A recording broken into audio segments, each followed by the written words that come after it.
চিংড়ি করবো, চিংড়ি মাছ। এছাড়া আলুটা একটু ভেজে নিচ্ছি, চিংড়ি মাছটা ভেজে নিচ্ছি।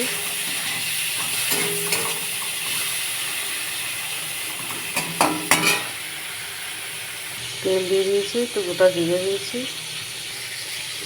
পেঁয়াজ কুচি দিয়ে দেবো।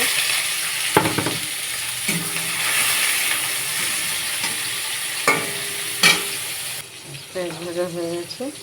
আদা, রসুন, লঙ্কা বাটা, জিরে বাটা সব দিয়ে মশলা কষিয়ে নেব।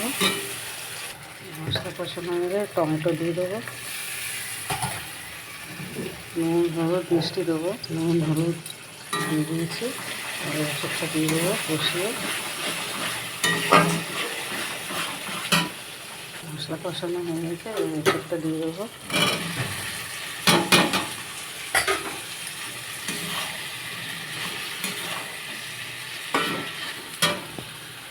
সেই সময় কষানো হয়ে গেছে, আলু দিয়ে দেবো, ভাজা আলু, চিংড়ি মাছটাও দিয়ে দেবো,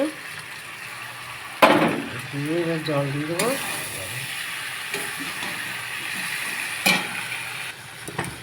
গরম জল দিয়ে দেবো, কষানো হয়ে গেছে।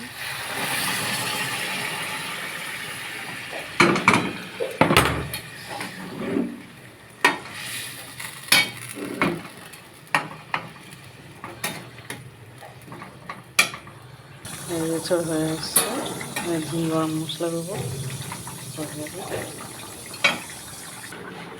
গরম মশলা দিয়ে দেবো। হয়ে গেছে, একটু ঘি দিয়ে দেবো।